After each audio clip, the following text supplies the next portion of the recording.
In this collection of videos, we're thinking through how we understand and perhaps misunderstand the whole notion of salvation.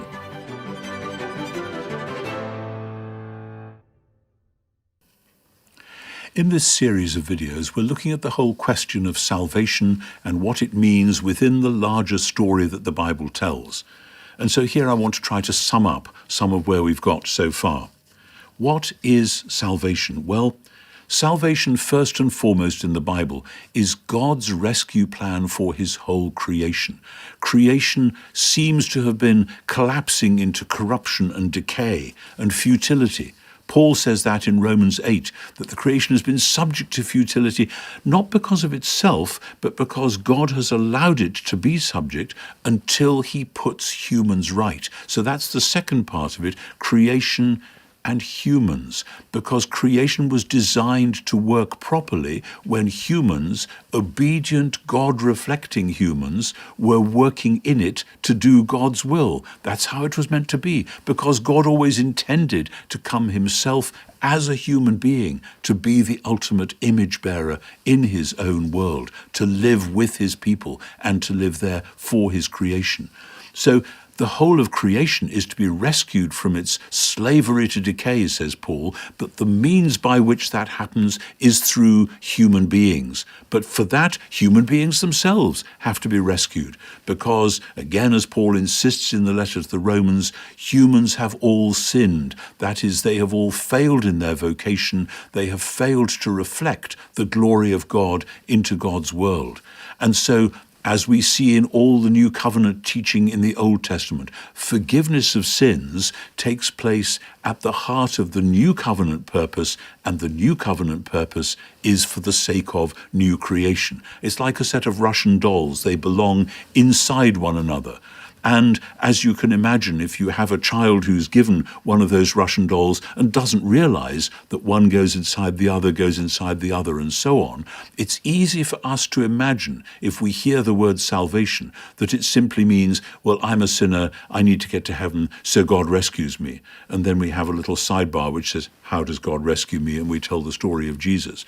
Now, as I've said before, much better that somebody believes that. That at least gets you on the map.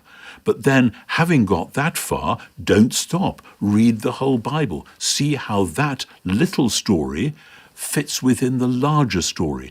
Otherwise, you will land up, as I said in a previous video, with an escapist narrative which leaves the whole purpose of God and creation out of focus or out of the picture entirely.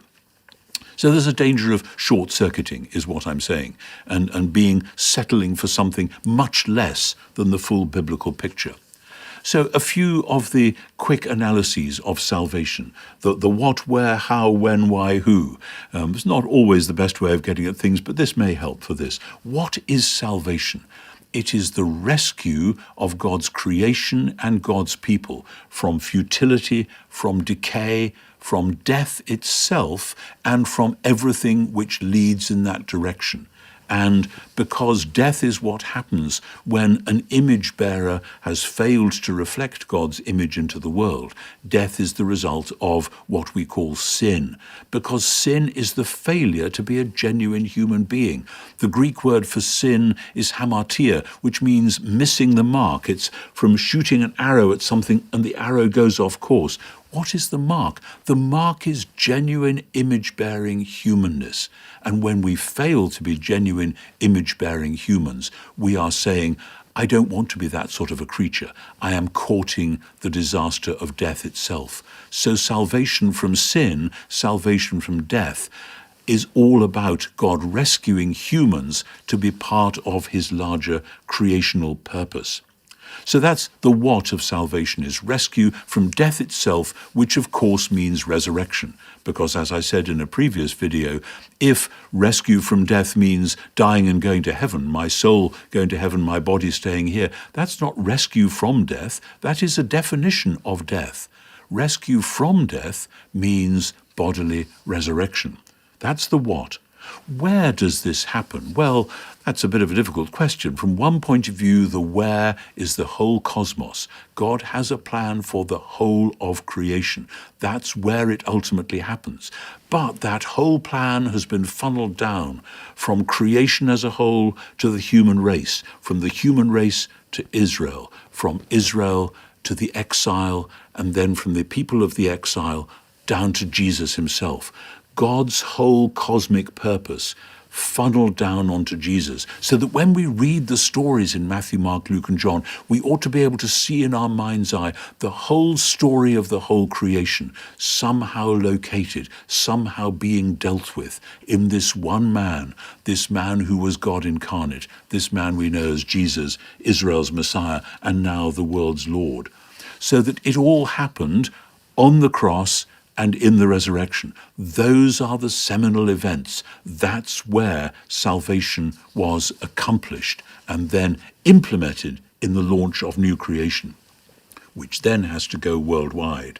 So if that's the what and the where, what about the how? How is salvation done, which follows naturally from what I just said? Well, as we tell the story of Jesus, we see him encapsulating in himself the story of Israel.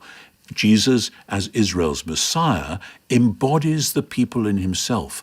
But this people, especially in the book of Isaiah, have a vocation which is to be the servant people, the light to the nations, the people through whose life and work somehow the nations are going to be blessed, despite all the wicked things that they've done. And that purpose then gets funneled down onto the passages we call the servant songs in Isaiah chapters 40 to 55. And in chapter 53 particularly, we see the servant of the Lord, who is both in one sense Israel and somebody who stands over against Israel, who is in one sense the arm of the Lord. The prophet says, who has believed our report, and to whom has the arm of the Lord been revealed? But what it looks like is a man, despised and rejected, a man of sorrows and acquainted with grief, wounded for our transgressions, bruised for our iniquities, because forgiveness of sins through the death of the servant lies at the heart of the purpose of salvation. And it's because of that in Isaiah 53 that in Isaiah 54 the covenant is renewed.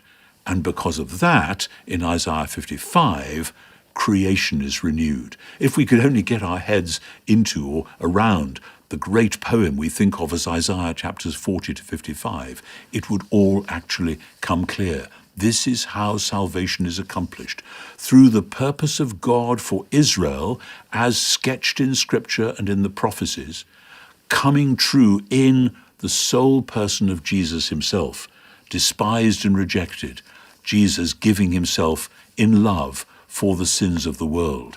That is how salvation was accomplished.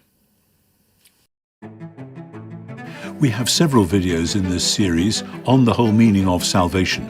Please feel free to click the link to follow and watch the next one.